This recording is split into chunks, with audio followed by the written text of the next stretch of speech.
I am joined by Mike Mangini and Jordan Rudess of Dream Theatre. Yes! Yes! I have waited years for this moment. I'm going to start with Jordan. Jordan, how are you doing? How am I doing? I'm doing well. We woke up this morning, walked out of the bus in Minneapolis. It was colder than you can imagine. Nice. I don't know what, my next life, I'm going to be signed to a booking agency that is called Fair Weather Booking and books me in places like Hawaii and Key West. You know, there's a lot of places on the map that are not this friggin' cold. You want to try being in London at the moment because there is a mad storm going off that's just torn the roof off the O2. It's pretty windy. Mike, how are you?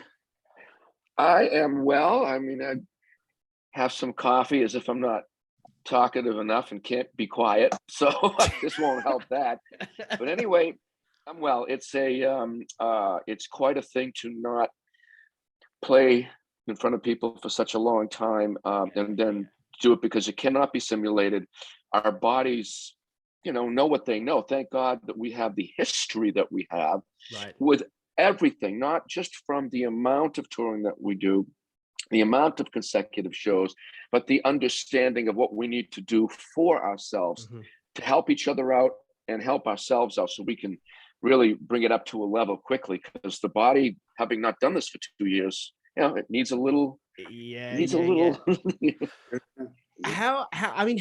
Jordan, how's the tour going so far? I have been watching you guys like a hawk. I've seen footage of the first live show after 2 years of not playing. The crowd looked pumped. You guys looked super happy. How has it been back on the road for you, Jordan? As related to Mike's point, Dream Theater is a group that we take what we do very, very seriously. We come even to the rehearsals, to the first rehearsal, and everybody studied, everybody knows their parts, right? And then the really, really nice thing is once we hit the road and we're prepared, then there's little things that we have to do to iron out. It's very much a team thing, everybody's got input about how to do this.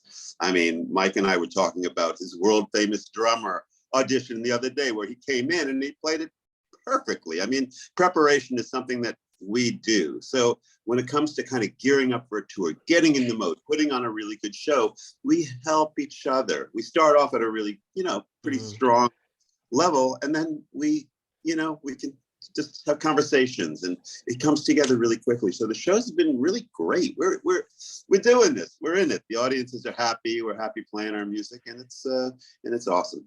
I really love the set list that you guys have put together so far for the tour. But Mike, is there going to be any changes when you guys head over to Europe? Well, let's consider this. If we possibly, and then the first thing to say is it's wonderful that people ask, "Oh, are you going to play this song off the new record? Are you going to play the other one?" What would be better for us to hear? Nothing, because it means that the album really struck a chord, the whole thing from front to back. People are always going to have their favorites. So I'm sure that we're going to make adjustments here and there. But if we do our research and we go back to when John Petrucci was asked about our set, he gave a very well-spoken description of why we are doing what we're doing, why we don't change up the song, why we do that. It all has to do with delivering the most meticulous show, the best show we can to people. And this gives our crew a chance, this gives us a chance to really dial it, because it's a complicated mechanical situation that we're dealing with. So when a change occurs, it doesn't just happen. Right. It has to be worked out in certain ways that all have to do with our intent. Our intent is, how are we going to deliver the best show ever and possible? And that's the point of it. And when Jordan just spoke about our preparation and everything, and he acknowledged what I was saying about, we need a minute, right. is because your brain changes in the different environments. All of a sudden, you're looking in a different place, and you know, for me, I'm playing this part where that part goes, and I'm like, oh my god, I know what's happening, and my body's going whoops, you know, and I'm playing different things. There's no breakdowns. There's nothing that would cause, you know, oh my gosh, they made just this error, or, you know, oh my gosh, what happened to Dream Theater? It's not that. It's like, we'll just play something different or something that doesn't belong, or switch things up. It takes a minute, because you gotta like, wow, I'm not used to that light in my eye. Or I look over at Jordan. I'm looking over at Jordan, and Jordan, have you noticed this? But like, you're set up about a foot, a little bit back, so I actually have to turn more to look at you, and it's not the same. Like, it's easy. Have you noticed that? I did, yeah. I meant to ask Steve about that, but we'll talk about that later. Yeah. Yeah. I don't know who Steve is, but come on, Steve. Yeah. Well, I mean, Ollie, here's the thing. This band is made up of a certain type of person, okay? We're a bunch of polite guys. We're still having laughter after, you know, what's it been, 12 years for me, Jordan, 11, whatever it is. You know, we're still, so everything is great. It's a certain type of person that can keep things really, really, really great. But, you know, we are also the type that if anything is slightly after a certain point, like a note lands a little early, a little late, it's like, oh, like everyone notices. And so that's why when we dial the show, it's important to us. It's because we're doing it for us. This is what we are. So just so you know that we're a type of person. Jordan, I want to add one very quick perspective, because I know you have a lot of things to ask us. But think about Dream Theater has changed a lot through the years, and I know that fans, you know, certain fans that maybe, and there aren't too many, but they follow from show to show, and they're like, oh, it was cool in the old days when you played different songs and this and that. And I used to get notes under my door the night before. Oh, tomorrow we're playing this. That was a very different period. If you think about Dream Theater now, when you come see our show, it's very much the equivalent of coming to see like a Broadway show. We are dialed in, every light, every video. It's an experience, and you don't just slip a note. Although that was fun for what it was back in the day. We don't. That's not great now. And that's not to say nothing will change in the course of our world tour, but just to get perspective about what we do. And we've done that on occasion. We have. It's not like, oh, we can't. Right. That's not true, because we have done it. And, you know, we'll make our notes and we'll go to sound check, rehearse the song, and then play it. It's an experience. It's a production thing. It's just not the same. The thing is, you guys are so, you've got to the point in your career where you are so well established, even people that don't like you. That's how mad this whole fucking thing has got. Like, it's like, oh man, all that widdly shit is fucking crap. And then they're like, oh, but hang on, how do they play in 1916 so fast? That's mad. And like, so you should be congratulating yourselves on the fact that your haters love you. That's, I think, the point of, go on. Have you done the research? Have I done on how important it is, and probably on how important it is that people like that, they drive the hits on the website through the roof. And so the person hitting the website or hosting the website loves it. And then in the end, like, whenever anything controversial I know comes up with me, and maybe it has recently, I go to my store and all of a sudden I'm selling more. My video on demand's are flying out the door. The books are going. It helps. It actually helps. So, you know, we don't mind all that. I definitely respect the fact that you made mention of that, and I am absolutely not going to start making comparisons. I think it's a fucking waste of time and it's stupid and ridiculous. But I will say, from a fan's point of view, Mike, man, you saved this band. Like you got behind the kit when the guys needed you, and you know, from a fan's point of view and as nothing else, I think you're just doing an amazing job, man. And I mean that as a drummer and a fan. And that's £10 for the compliment, please. So when I come and see you in London, all right. Thank you. And you know, and Jordan knows that those things don't happen by one person. It's a reflection.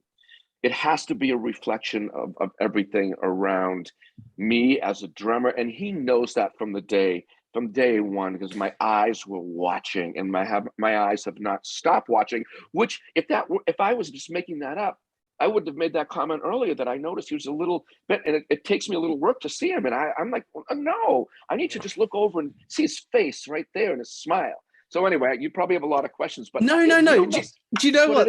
Out of every interview I've ever done, I've done the least prep because I'm so confident on my, my knowledge of you. I'm such a fucking geek.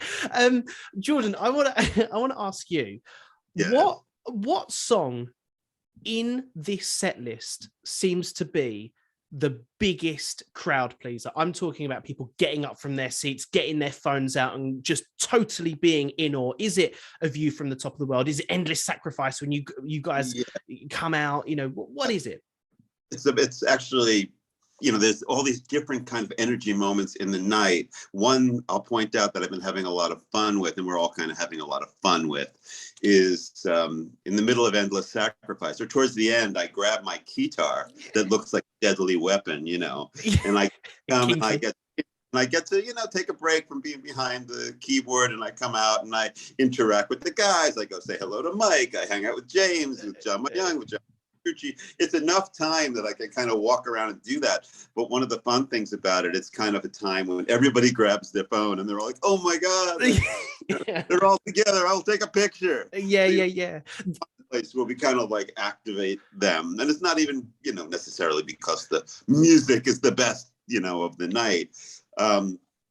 But you know, there's definitely moments in the night. Certainly, you know, I don't think it's a secret at this point when we come out and do our encore. What, you know, people's like one of their very favorite songs, Count of Tuscany. They all kind of get up and they're like, "Oh my God, you know, this is awesome." So yeah, it's you know, there's some definite points, but those are a couple that are key. Isn't it amazing? Isn't it amazing that you guys are in a band where you're one of the first really big bands to have been to have stepped out the door and to be doing a world tour post COVID? Isn't it amazing that people have been impacted so much, whether it be emotionally, financially, but they are still coming to your show to support their favorite band? Like, what a testament to your fans that is. It's a big thank you. I mean, it feels great and it's wonderful, and we're very appreciative. Again, £10. I'm going to make a lot of money tonight. Oh, we're talking up here. Oh my God. But no, the happiness on people's faces is evident. Yeah. People are so happy to come out and be with us again. And we're happy, you know, it's such a nice thing. And James, you know, makes a point of just kind of bringing everybody together and saying, look, it's so good to be playing music for you again and having you out here with us. It's nice. And talking about smiles on people's faces, I don't think there's anybody happier on this tour, than Mike Mangini's drum tech. You know, what an amazing turn of events he has had. That thing is like a normal size now.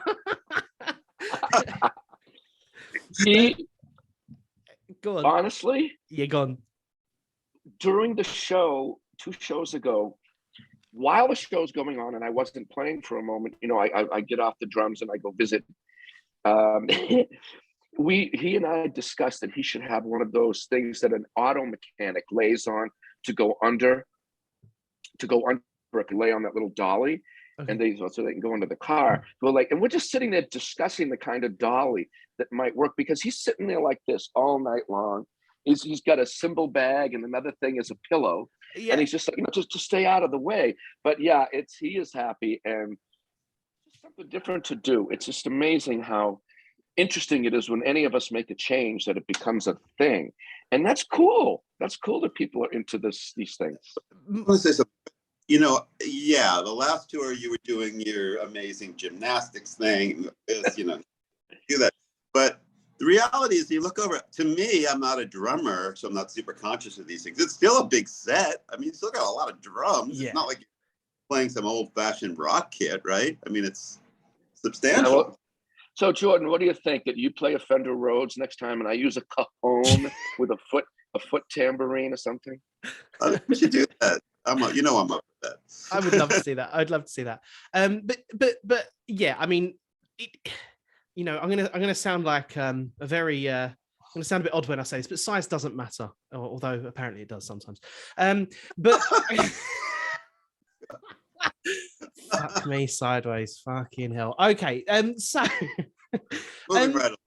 so I want to ask you guys a question, and I would like it if you almost treated it as like a quick fire question, and don't think about it too much. And there's no necessarily a full answer isn't necessary. What song do you think represents the entire sound of Dream Theater? I'm going to start with Jordan. Well, I mean, let me just go to the new album because it's fresh on my mind. Right.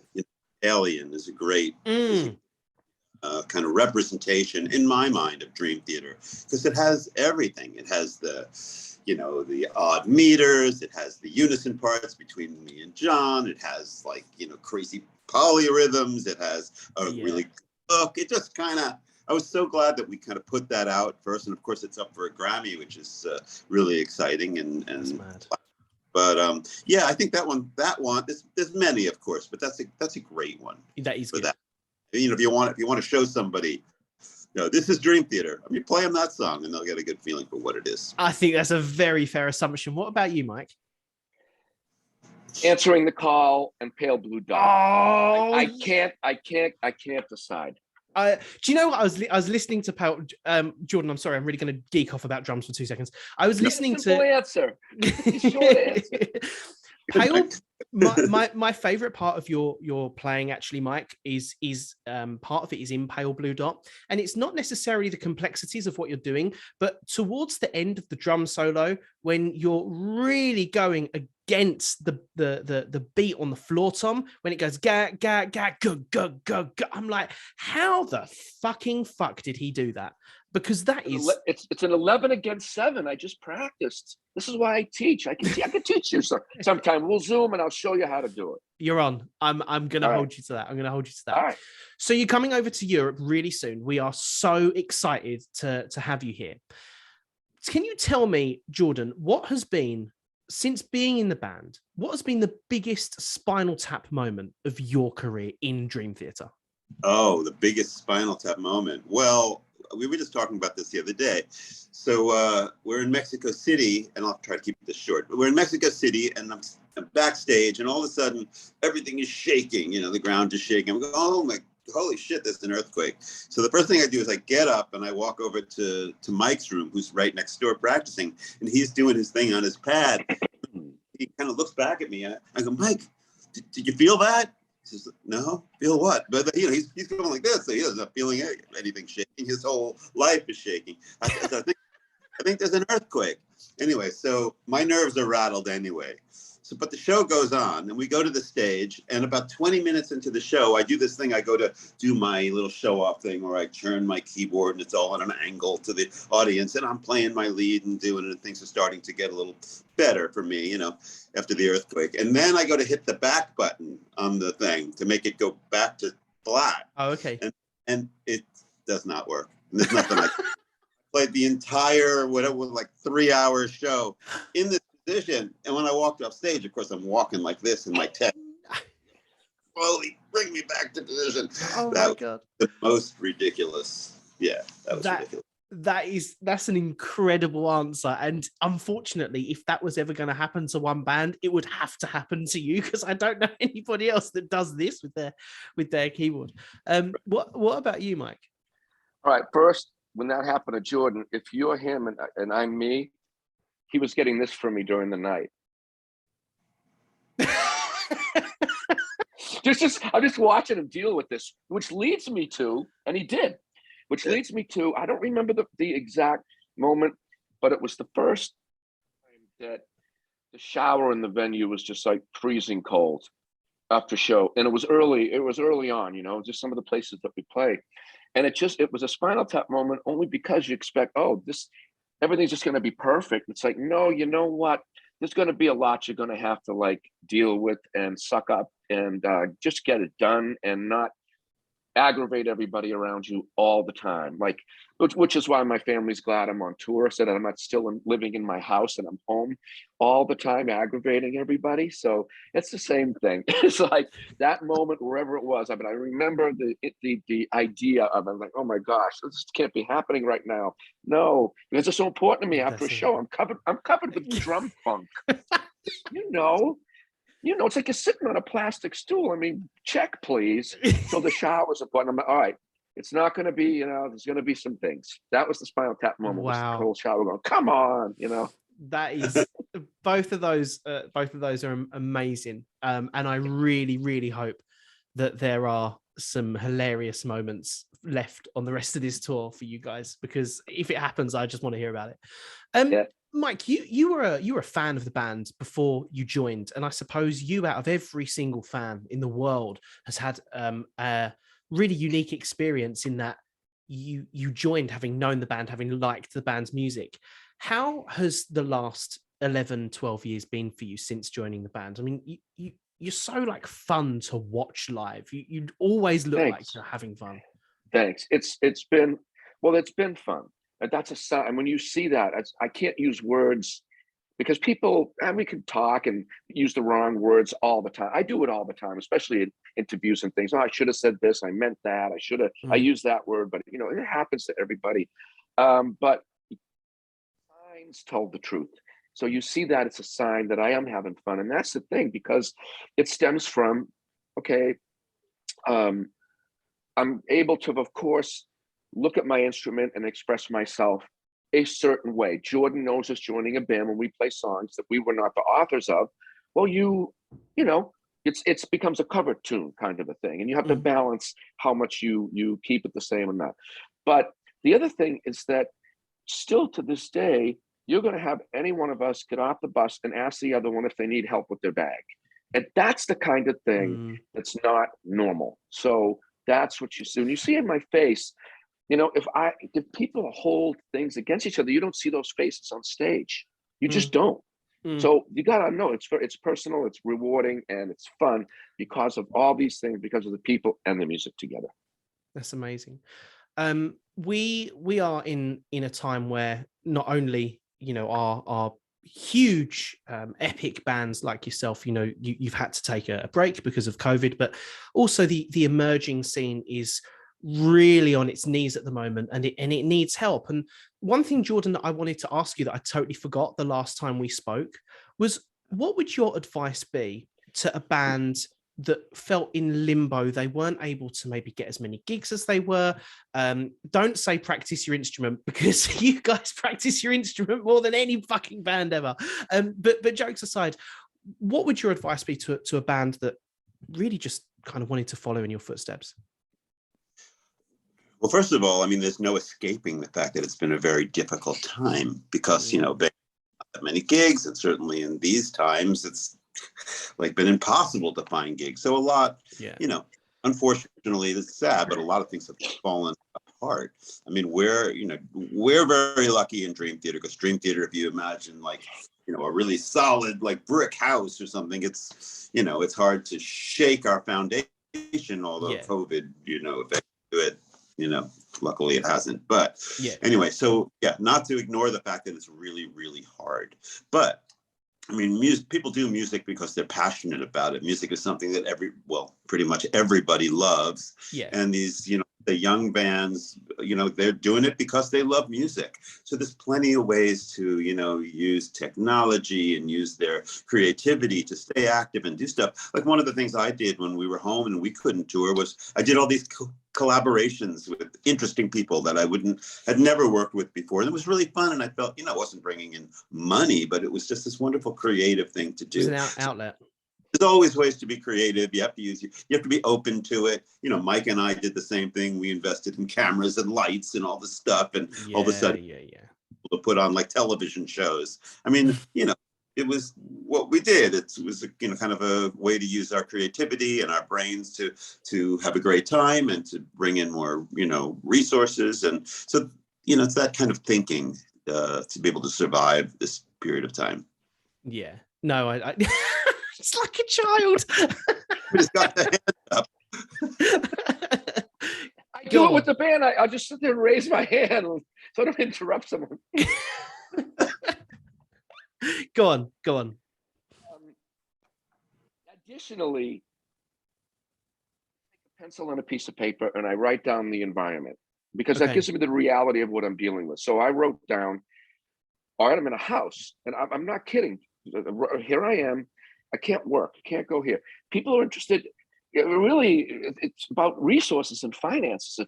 If a band got crushed, you didn't have the resources to hold on. Bad things happen. Bad things. So it's like I took, a piece of paper, whatever. Here I am in a house. I go, what do I need to do? How are people going to reach me? All right, so I'm going to have to invest in this, just like Jordan said. But that led me to that decision. It was like I wrote down, look at this, people all over the world that would never be able to even meet me or talk to me. I'm like, what a great thing. They don't have to, Jordan's got a Patreon. You don't have to you don't have to pay for an airfare. You don't have to pay for a ticket. You don't have to pay for a hotel. You don't have to pay for food. And you're not even spending a lot of money to spend time with this person that you think you could learn from. So I opened it up and it became a really great thing. And I made a store. As I was able to sell things as memorabilia at really considerably low and fair prices. That's just like it was an item, That's amazing. It's just, and it really benefited everybody. But I wrote it down, like, what am I going to do? What do I have? What resources do I have? What things do I have to offer? What's my environment before I have to go do some other kind of job to keep income flowing? But you got to write it down. Look, I know you guys are really pushed for time, and I just want to say thank you for coming on. It has been so lovely. And do you know the thing I'm going to say about you guys actually, and actually you two in particular, I think people have the misconception of progressive rock that because you can play in odd time signatures whilst, baking a cake at the same time, that, you guys are going to be unapproachable and pretentious. But actually, you two have always done things like reply to my comments on Instagram, or, just even put a like out there or give me an informed response. And I actually think for your fans, that stuff means so much, because you guys are held in such high esteem amongst your fans, and that stuff really matters. So I just wanted to say on behalf of your fans, like, thank you so much for doing that. You guys are really cool. That's awesome. I mean, I think I speak for Mike and myself. I know we've got to go in a minute, but we're in this business. We're like in show business. We like playing music, and in a lot of ways, we still like people, and we like communicating with people. Sure, we don't like weird, power or little weird, mean comments that people make, but in general, like, we like to teach. Mike is a teacher. I like to teach. So there is a lot of joy in that kind of interaction, and that's one of the reasons I set up my Patreon. And I'm talking for Mike, but I think that's the reason he opened himself up to teach in his Zoom classes. So we like what we do. We have fun with it. I went with those Zoom classes. Well, I should have done this. See what happens when I don't. You see what happens. So I don't think there was a Zoom class that I held. Let's say it was advertised for 90 minutes. There wasn't a class where it wasn't a minimum of like 2 hours. I just loved it. And if someone had a question, I said, don't worry about it. Ask. And it was really fun. So he's right. It's joy. We like it. Wembley Arena, 23rd of April. I am gonna get absolutely shit-faced and dance my arse off when I come and see you guys. And thank you thank you for doing this tour. I'm so excited. My very, very last question is, I was going to ask something. No, actually, yeah. Do you know what? I'm going to ask both of you this question. Mike, dramatic turn of events or A View from the Top of the World? One quick answer. A View from the Top of the World. Great answer. Jordan? A View from the Top of the World. Yes, and they're coming to the UK on the 23rd of April, and everyone's going to be having an orgasm. It's going to be that fucking great. Thank you so much, guys. I love you guys to bits, and I'm so looking forward to seeing you. And tickets are available, obviously, online. Yeah. Awesome. Amazing. Well, thank you so much. It's great to see you. You're on. And yeah, we will see you in the UK. You hang up. No, you hang up. Stop it. Come on.